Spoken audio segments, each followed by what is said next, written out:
A'udzubillahi minasyaitonirrajim. Bismillahirrahmanirrahim. Alhamdulillahirabbil alamin wassalatu wassalamu ala sayyidil mursalin. Sayyidina wa habibina wa syafi'ina Muhammad wa ala alihi wa sahbihi ajma'in. Qala subhanaka la ilma lana illa ma 'allamtana innaka antal alimul hakim wa la haula wa la quwwata illa billahil aliyyil azim. Allahumma rzuqna mutaba'atan nabiyyi Muhammadin sallallahu alaihi wasallam. Awalan wa akhiran wa zahiran wa batinan wa qawlan wa fi'lan wa ibadatan salihah. Rabbana zidna ilma warzuqna fahma. Allahumma aftah alaina futuhal arifin warzuqna fahman nabiyyin wa hifzal mursalin wa ilhamal malaikatil muqarrabin fi afiyati arhamar rahimin. Wa sallallahu ala sayyidina Muhammad wa ala alihi wa sahbihi ajma'in. Alhamdulillahirabbil alamin. Insyaallah pada malam ni kita bersama dengan tetamu istimewa Al-Fadhil Ustaz Syed Ahmad Ridwan yang akan bersama kita.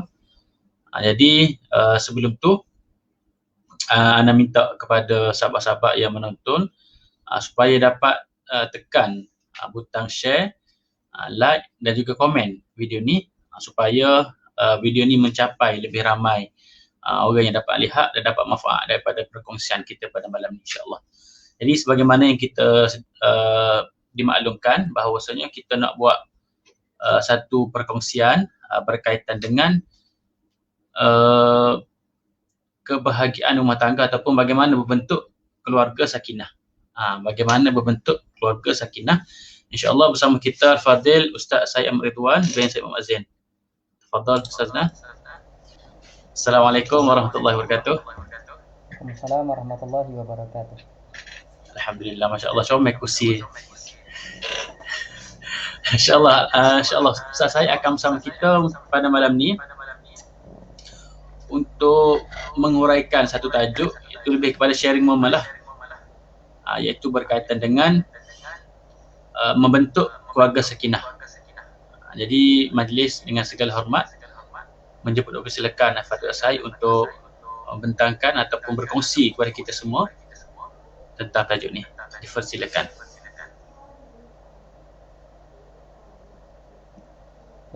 Assalamualaikum warahmatullahi wabarakatuh. A'udzubillahi minasyaitonirrajim. Bismillahirrahmanirrahim. Alhamdulillahirabbil alamin wassalatu wassalamu ala asyrafil anbiya'i wal mursalin wa ala alihi wa sahbihi ajma'in. Subhanaka la ilma lana illa ma 'allamtana innaka antal alimul hakim. Rabbi syrah li sadri wa yassir li amri wahlul 'uqdatam min lisani yafqahu qawli. Allahumma salli ala sayyidina Muhammad wa ala alihi wa sahbihi wa sallim.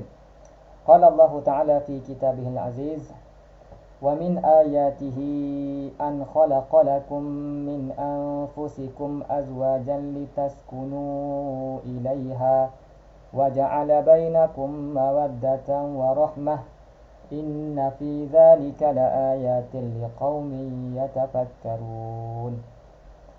Artinya, dan di antara tanda-tanda yang membuktikan kekuasaannya dan rahmat Allah bahawa Ia menciptakan untuk kamu isteri-isteri dari jenis kamu sendiri supaya kamu bersenang hati dan hidup mesra dengannya, dan dijadikannya di antara kamu perasaan kasih sayang dan belas kasihan. Sesungguhnya yang demikian itu mengandungi keterangan-keterangan bagi orang-orang yang berfikir. Shadaqallahul azim. Terima kasih kepada Al-Fadhil Ustaz Abdullah Hussein di atas kesudian beliau untuk menjemput saya berkongsi pada Facebook beliau, pada program beliau.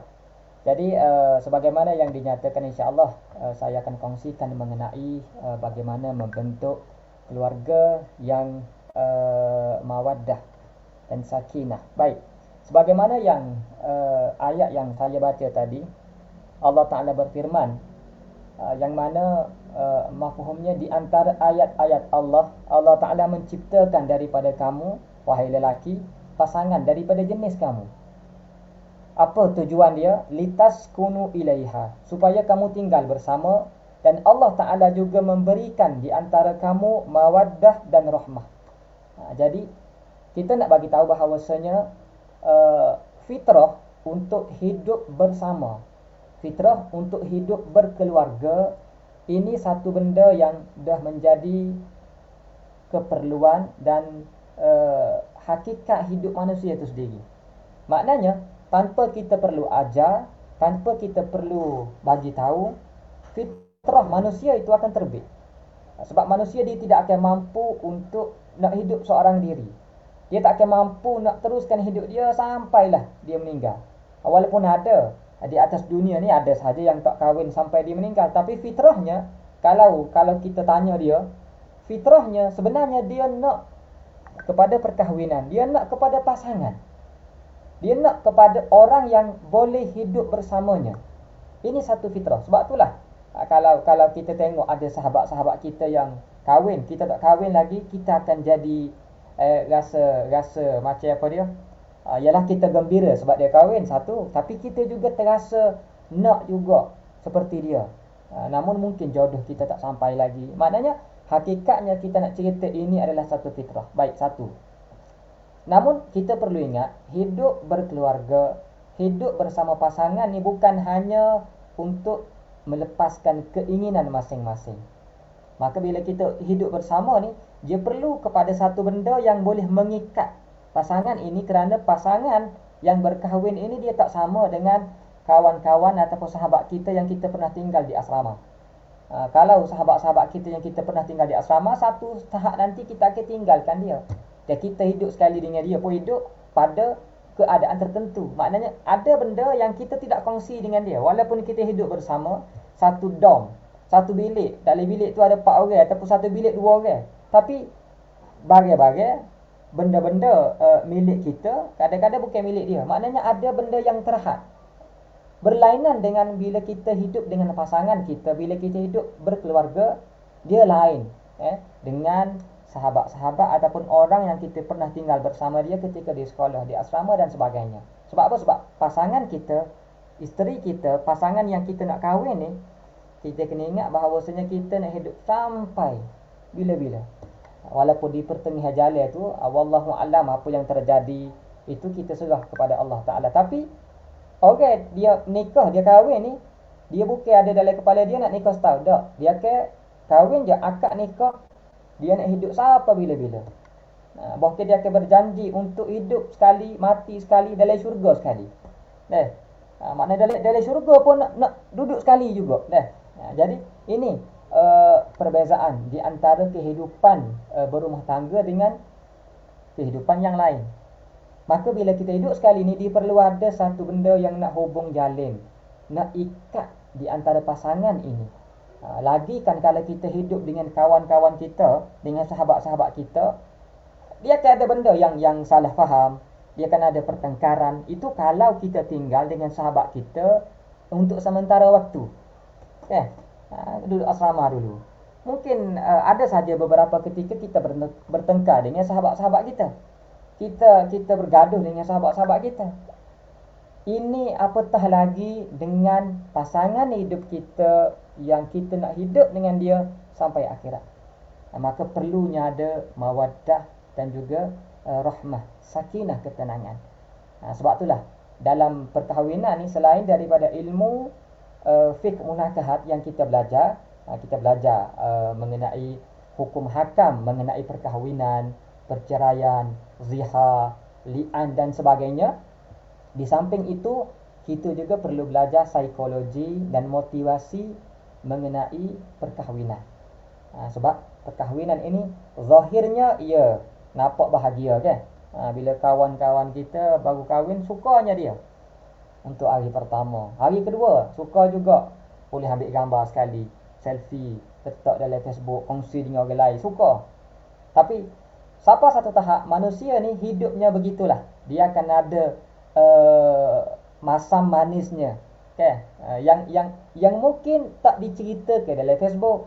Sebab yang kita cerita dalam Facebook ni biasanya benda yang gembira, dengan pasangan kita lah, yang gembira, yang benda yang kita suka. Tapi di sana akan ada cabaran-cabaran yang kita perlu hadapi untuk nak meneruskan hidup berumah tangga. Maka di sini dalam waktu yang sedikit lah, yang tidaklah lama, mungkin sampai isyak, dalam 10 minit ataupun 15 minit lagi kita tutuplah perkongsian ni. Okay. Sekejap je. Jadi apa di antara benda yang boleh saya kongsikan kepada penonton semua, sahabat-sahabat semua, mengenai bagaimana nak membentuk mawaddah dan sakinah, bagaimana nak membentuk rumah tangga yang bahagia. Maka yang pertama sekali adalah kita hendaklah saling mengerti, saling memahami di antara suami dan isteri. Sebab itulah pentingnya sebelum daripada kahwin, kan Islam menyarankan untuk kita kenal. Maksud kepada khitabah, maksud kepada pertunangan itu sebenarnya proses untuk kita mengenali dia. Proses untuk kita mengenali dia, maknanya kita perlu kenal latar belakang dia. Kita perlu kenal bagaimana cara hidup dia. Adakah kita boleh masuk dengan cara hidup dia? Kalau kita dah tahu, kita dah tengok, kita dah faham dan kita bersedia untuk menerimanya, maka tafadhal. Bila berkahwin, jangan ada salah menyalahkan latar belakang keluarga masing-masing lagi. Bila dah kahwin, jangan saling menyalahkan latar belakang keluarga masing-masing. Sebab itulah sebelum berkahwin, ya, kita cuba kaji, belajar. Iyalah, maknanya mungkin ada di sana perkara yang kita agak tak sesuai untuk kehidupan kita, dan kita berhak sahaja untuk batalkan pertunangan itu, ya, betul. Nah, tapi bila dah kahwin, maka kita sebenarnya bukan sahaja menerima pasangan kita, sebenarnya kita juga menerima keluarga dia. Ini mungkin yang ramai yang kita tak faham. Kita kena ingat pertama sekali bila kita kahwin dengan seseorang, dia dah jadi isteri kita, bukan setakat kita menerima isteri kita, tapi kita menerima ayah dia, kita menerima ibu dia. Bahkan ibu dia tu dah jadi haram muabbad dengan kita, dah jadi mahram dengan kita. Bila kita akad nikah aja, bila kita kahwin dengan dia, mak dia tu dah tak boleh lagi kita nak kahwin walaupun berlaku perceraian. Maknanya kita kahwin dengan seseorang, kita menerima kehidupan dia seluruhnya dalam kehidupan kita. Begitu juga isteri. Perempuan, bila dia berkahwin dengan seorang lelaki, dia perlu tahu bahawasanya dia menerima kehidupan si suami, menerima kehidupan lelaki dalam hidup dia. Dia kena terima situasi keluarga, dia kena terima mak ayah dia, dia kena terima keluarga mertua dia. Sebab itulah jangan kita anggap bila kahwin ni kita hanya ambil isteri kita sebagai pasangan kita, kita hanya ambil suami kita sebagai pasangan kita. Bukan. Sebab kalau kita anggap begitu, akhir sekali kita akan saling menyalahkan. Kita akan pandang rendah kepada status keluarga masing-masing, kita akan cuba pelekehkan keluarga masing-masing. Kita akan cuba, kita tak boleh terima kekurangan. Sebab itulah bila kahwin, kita kena memahami, saling memahami perasaan dan saling memahami kehidupan pasangan masing-masing. Maka inilah benda pertama sekali, terima, dan kita kena terima kekurangan yang ada. Sekerana itulah perkahwinan itu bukan mencari kesempurnaan, tapi perkahwinan itu adalah melengkapkan kekurangan. Mungkin sebelum daripada kahwin ni kita akan anggap pasangan, ya, siapa yang tak mahu pasangan dia ni orang yang hebat, kan? Mestilah sebelum daripada kahwin kita akan anggap pasangan kita ni hebat. Kita akan anggap pasangan kita ni kalau lelaki ni tiap-tiap malam dia bangun tahajud, tasbih 1000, dah, duha tak pernah tinggal. Begitu juga lelaki, dia akan anggap isteri dia ni begitu taatnya. Kalau tiap-tiap kali dia balik daripada kerja, isteri dia ni dia akan bayar, duduk muka pintu tunggu dia balik daripada kerja. Begitu sempurnanya dia berfikir, begitu hebatnya dia berfikir pasangan dia ni. Betul lah kita ni masing-masing pasangan perlu berusaha menjadi yang terbaik tu. Tapi jangan kita letak dalam kepala kita pasangan kita ni begitu sempurna. Kerana bila kita tersangat nak mencari kesempurnaan, bila ada kekurangan kita akan kecewa. Sebab itulah kita perlu dalam perkahwinan ni kita sebenarnya melengkapkan kekurangan, bukan mencari kesempurnaan. Kerana bila kita menerima kekurangan pasangan kita, kita akan bersama-sama untuk membina kehidupan ke arah kesempurnaan. Sebab ada kes yang pernah saya kongsi dalam tulisan saya.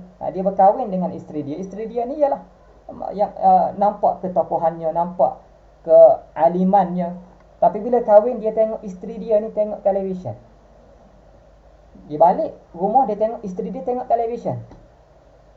Dia tengok isteri dia tengok televisyen tu, lalu esok dia ceraikan isteri dia. Sebab apa?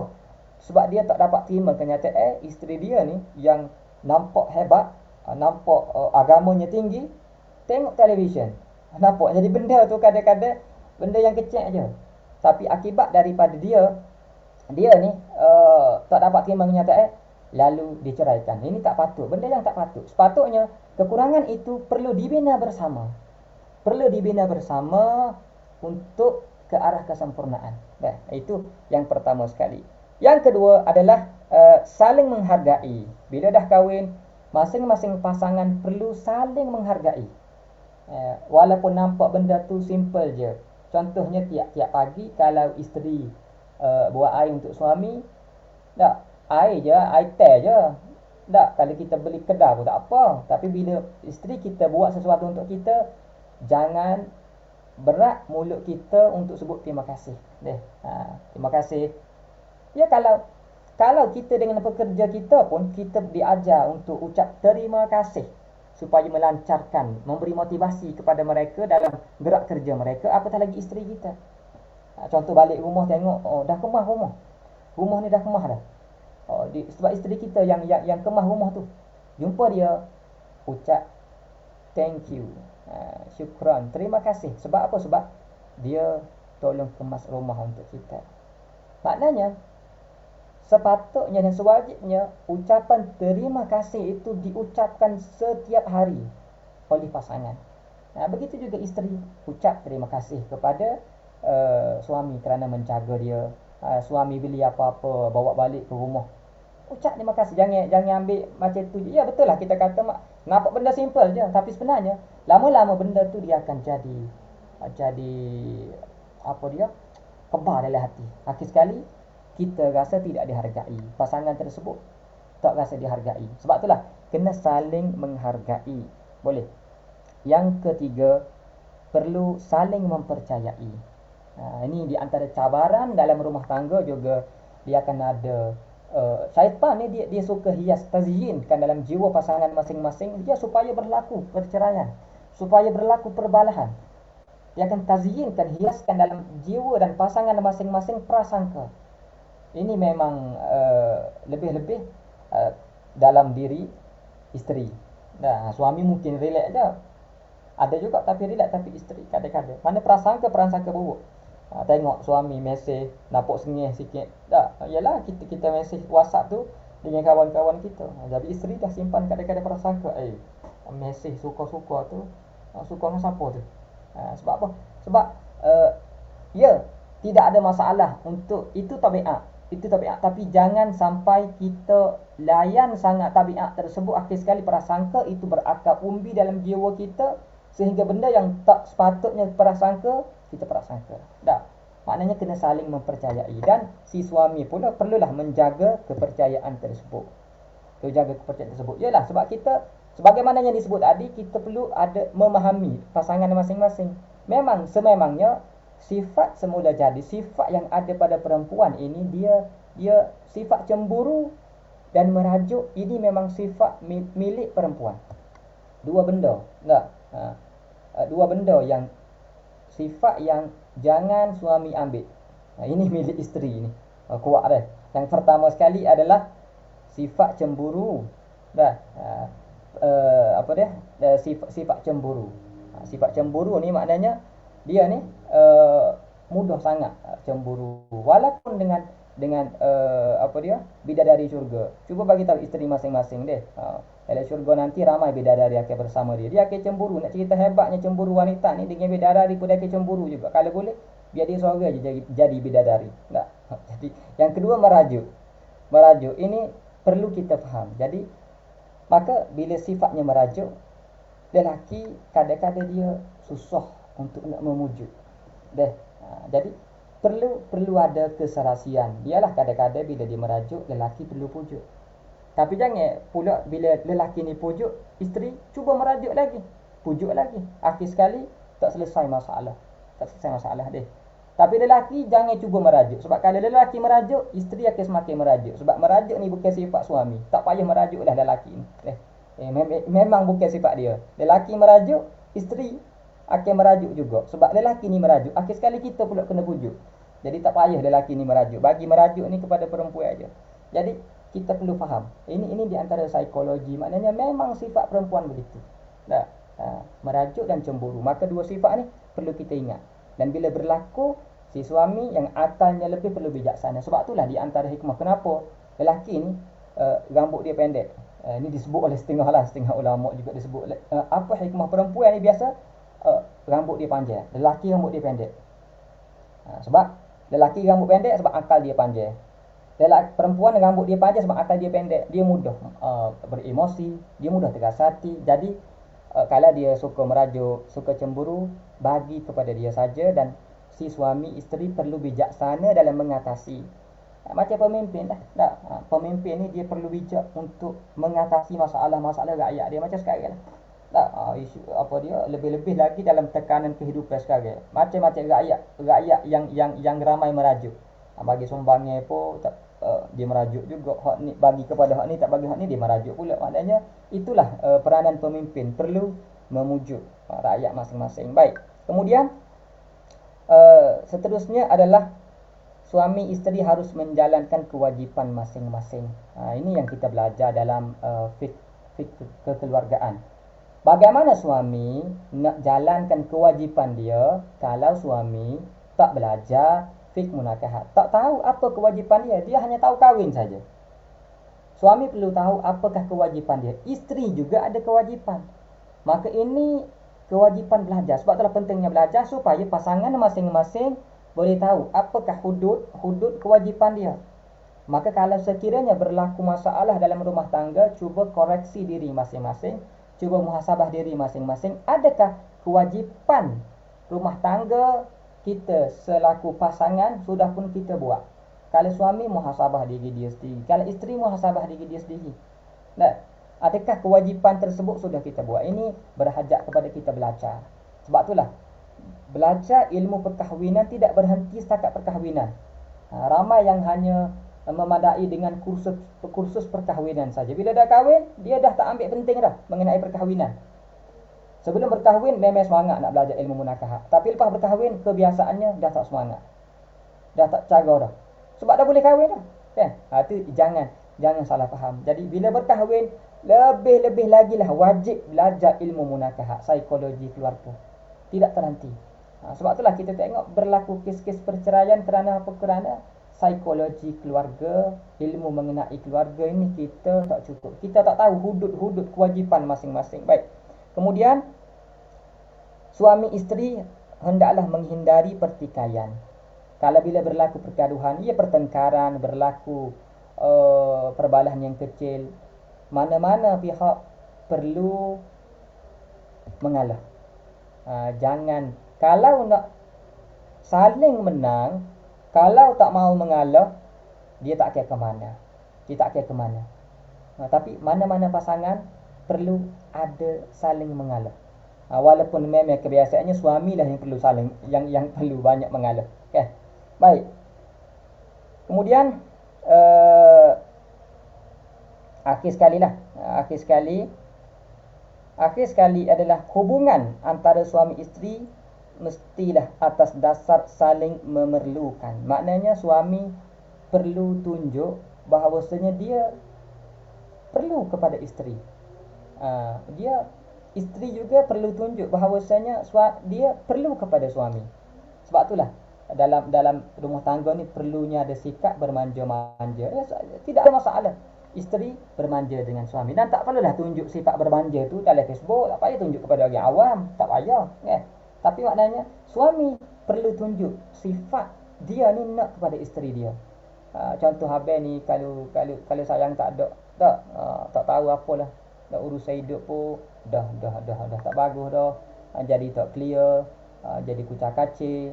Bagi tahu seolah-olah kita ni memerlukan dia. Walaupun dalam hati kadang-kadang dak dengar apa dia leteran dengan ngepek kata deh. Jadi sebenarnya pasangan ni dia kena tunjuk saling memerlukan. Bila isteri tahu bahawasanya suami itu memerlukan dia akan rasa dihargai. Begitu juga dengan suami, bila dia rasa isteri dia itu memerlukan, dia akan rasa dihargai dan dia akan melindungi keluarga dia. Itulah di antara benda-benda yang boleh saya kongsikan untuk malam ni. Ya, sebenarnya kalau kalian nak dibincangkan mengenai perihal kekeluargaan ni memang tak habislah setengah jam ni, 20 minit ni. Ini secara ringkas. Ini perlu kepada tengok pengalaman dan bahkan para ulama dia karang kitab yang khusus mengenai fiqh munakahat ni, seperti Syekh Atiyah Saqar dak 5 ataupun jilid kitab yang dikarang mengenai hal keluarga. Itu baru cerita-cerita mengenai pasangan. Belum lagi kita cerita mengenai tarbiyatul aulad, pendidikan anak-anak kita yang juga ada kaitan dengan pasangan kita. Dah. Ala kulihannya ilmu perkahwinan, ilmu kekeluargaan tidak terhenti bila dah akad nikah. Tapi teruskan belajar selagi mana kita hidup di atas dunia ini sebagai hamba Allah Ta'ala. Jadi setakat itu sajalah yang dapat saya kongsikan. Assalamualaikum warahmatullahi wabarakatuh. Waalaikumsalam warahmatullahi taala wabarakatuh. Terima kasih kepada Fadil Said di atas pencerahan yang begitu baik. Ada beberapa perkara yang saya kira mungkin sangat-sangat berharga buat kita semua. Iaitu 6 perkara lah. 6 perkara.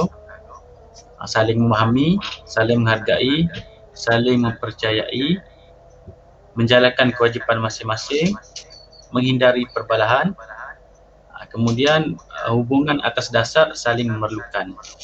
Jadi inilah 6 perkara yang sama-sama kita pegang, sama-sama kita ambil perhatian insya-Allah supaya keluarga yang dibina adalah berdasarkan sakinah, mawaddah dan juga rahmat daripada Allah Subhanahu Wa Taala. Jadi terima kasih kepada Said atas kesudian untuk bersama-sama kita pada malam ini. Jazakumullah khairan jazak. InsyaAllah selesai. Ada urusan Okey, insyaAllah. Tapi yang dalam live ni jangan keluar lagi sebab saya masih lagi ada bersama anda insyaAllah. Jadi terima kasih kepada saya atas kesudian untuk bersama dengan kita. Jazakumullah khairan jazak.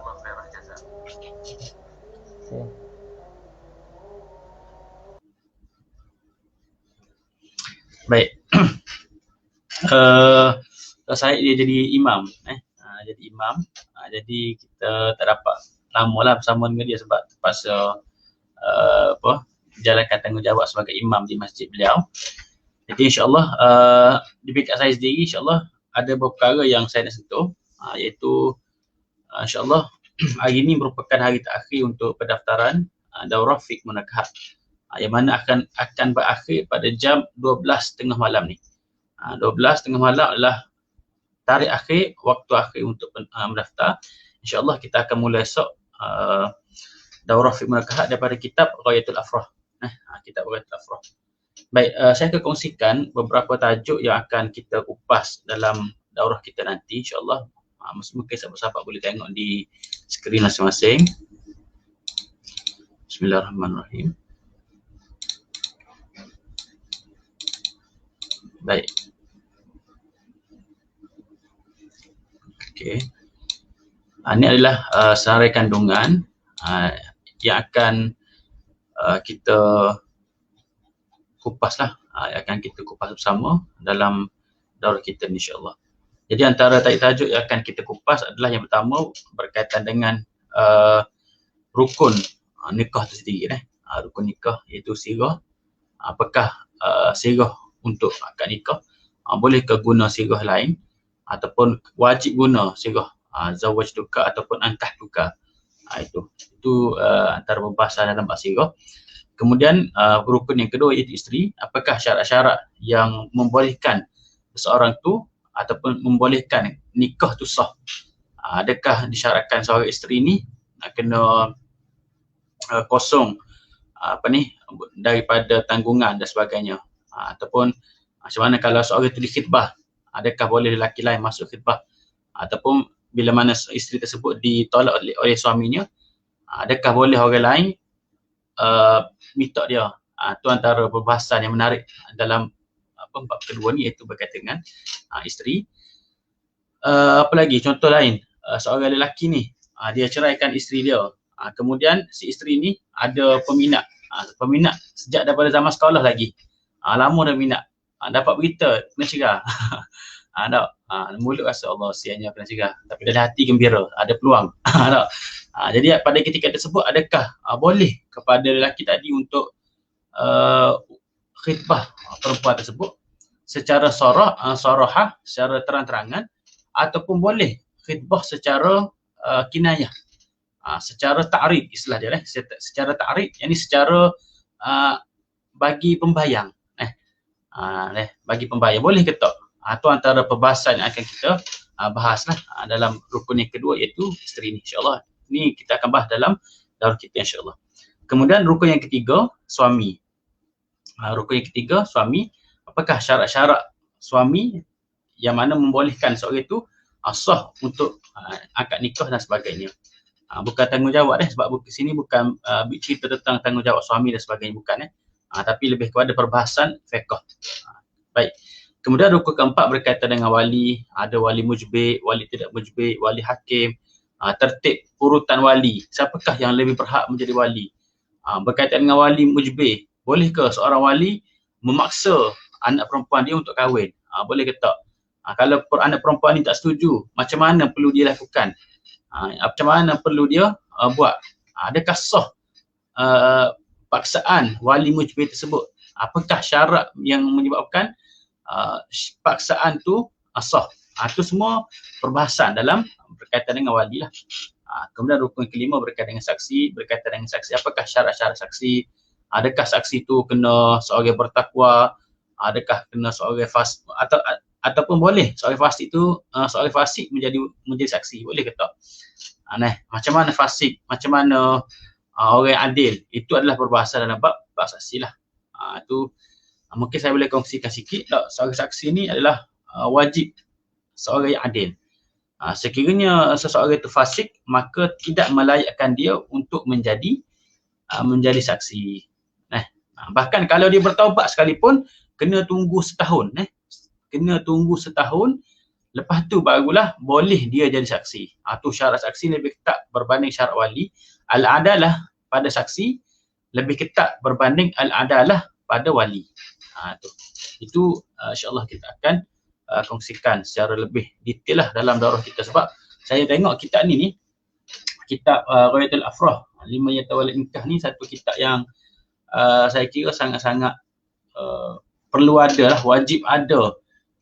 Wajib ada dalam setiap rumah kita dalam rumah kita ni wajib ada kitab ni. Sebab sebelum daripada kita rujuk kitab-kitab yang besar, kitab yang disebut oleh Ustaz SD saat ni, kitab Syihadah Sakar sebagai contoh, belah-belah jilid.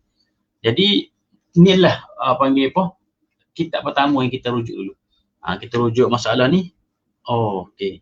Rupanya masalah ni disebut dalam I'anatul Talibin, disebut dalam Fathul Mughith, disebut dalam Kashful Lisam, disebut lagi dalam apa lagi? Mughni Muhtaj, Tuhfatul Muhtaj dan lain-lain. Sebab kitab ni memang dilengkapkan setiap masalah. Setiap masalah dia ada nota-nota kaki kecil ni. Dia ada nota-nota kaki kecil ni. Nampak betul? Dah. Nampak tak? Allahumma salli ala sayyidina Muhammad. Okey, nampak? Ada nota kaki kecil ni. Okey, jadi ada nota kaki kecil yang bila mana kita tahu, kita tengok masalah ni, rupanya masalah ni telah disebut oleh Al-Imam Ibn Hajar Al-Haytami, telah disebut oleh Al-Imam Ramli sebagai contoh. Jadi secara tak langsung kita boleh melatih kemahiran kita dalam merujuk kitab-kitab yang besar. Itu antara kelebihan, masya-Allah, tabarakallah, kitab karangan Syekh Wan Ahmad Al-Fatani rahimahullah taala. Baik, tanpa memanjangkan kalam, insya-Allah saya nak umumkan pendaftaran daurah fiqh munakahat akan berakhir pada jam 12:30 malam ni. Pada jam 12:30 malam berakhir, dan sahabat-sahabat boleh dapatkan kupon khas.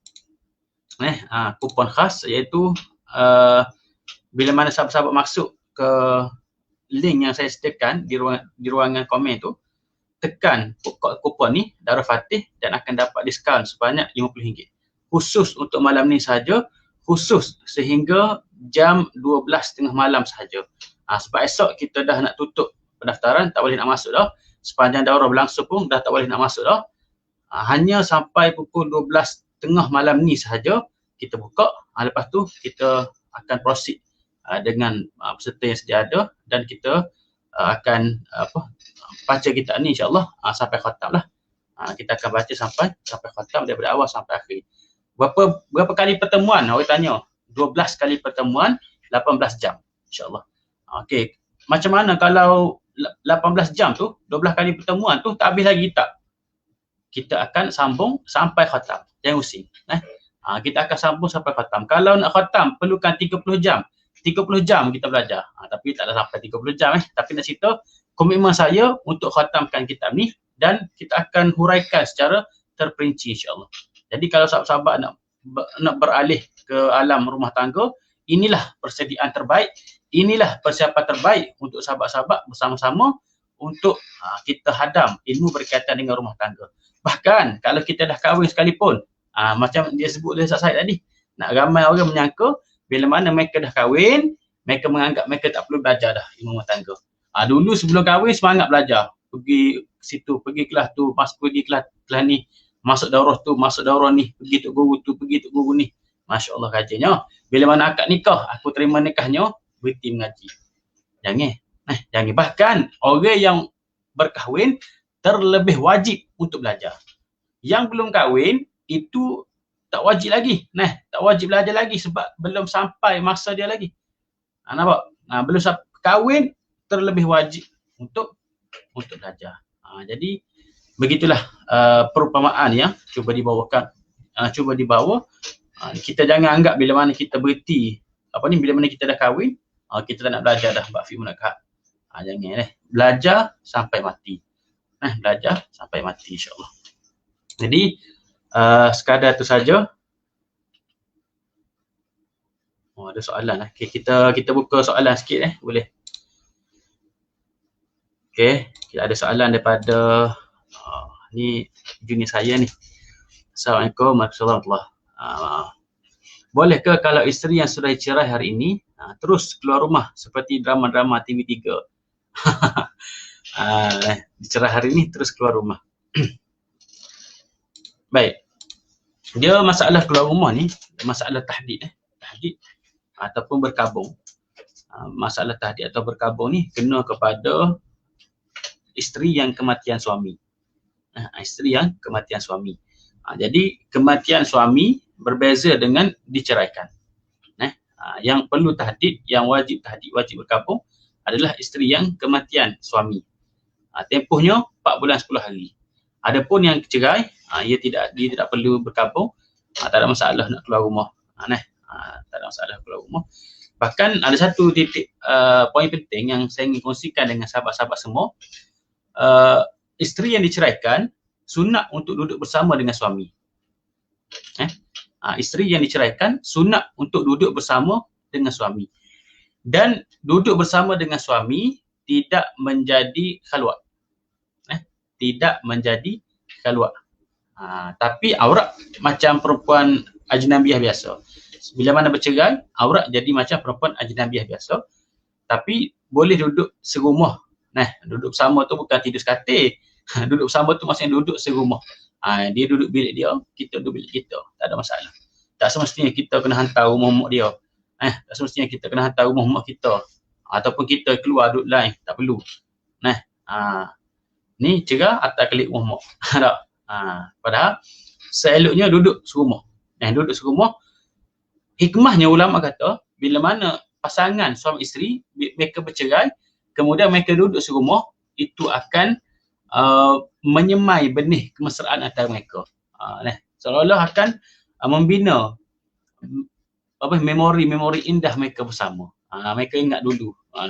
Contoh bila mana makan, kita duduk makan meja, isteri duduk dapur, ataupun isteri duduk, bekas isteri duduk kat ruang tamu makan sore. Ingat zaman dulu. Masa kita kahwin mari masih kahwin, hari ni cakap maring kahwin. Tak. kita pernah makan sekali dengan dia. Jadi mari rasa keinsafan, mari rasa menyesal, akhirnya membawa kepada mereka bersama kembali. Adakah disyaratkan bila mana nak bersama, kena syarat wajib minta izin daripada isteri. Ni isteri cerai dah, suami isteri cerai. Kemudian nak bersama, isteri tak mahu. Adakah bila mana isteri tak mahu, suami tak boleh nak rujuk? Jawapan dia, tidak semestinya minta izin isteri. Hak untuk rujuk adalah hak suami. Sebagaimana hak untuk tolak adalah hak suami. Nampak? Isteri tak boleh nak tolak suami dia. Kalau nak tolak gini gebah tu ikutlah nak tolak sampai gebah tu ikutlah. Tapi nak tolak dalam konteks perceraian tak boleh. Suami boleh tolak, suami juga boleh untuk rujuk tanpa minta izin daripada isteri. Masya-Allah, secara umumnya itulah jawapan yang boleh saya kongsikan bersama. Jadi ada soalan ke? Ada soalan lagi ke?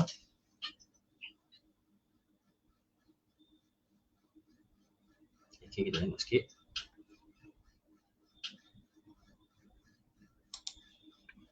Masya-Allah, Sadi. Perkahwinan bukan untuk mencari kesempurnaan, bahkan perkahwinan melengkapi kekurangan. Masya-Allah. Baik, jadi kita akan end live kita pada malam ni. Jadi jangan lupa dapatkan kupon RM RM50 dengan menaik Darul Fatih, kupon khas. Jadi boleh daftar di link yang telah disediakan. Minta supaya kita dapat gunakan ruang dan peluang ni untuk kita sama-sama belajar. Bukan saya nak mengajar saya tak pandai nak mengajar, tapi saya sekadar berkongsi apa yang ada. Jadi kalau sahabat-sahabat ada info tambahan, ada ilmu yang lebih nak minta berkongsi, saya pun nak belajar sekali lah sama-sama kita muzakarah insya-Allah. Jadi apa yang baik datang daripada Allah SWT, yang lemah datang daripada diri anda sendiri. Siru ala barakatillah. Jangan lupa pendaftaran dibuka sehingga jam 12 malam ini saja sampai jam 12 malam ini saja pendaftaran dibuka. Kemudian kita akan tutup esok hari Selasa adalah hari pertama daurah fiqh munakahat kitab Ghayatul Afrah. Kitab Ghayatul Afrah liman yatawal nikah insya-Allah. Siru ala barakatillah, ma asabakum min hasanatin fa min Allah wa ma asabakum min sayyi'atin fa min nafsi. Aqulu qawli hadza wa astaghfirullahal azim li wa lakum. Wassalamualaikum warahmatullahi taala wabarakatuh. Terima kasih kerana bersama Siru ala barakatillah.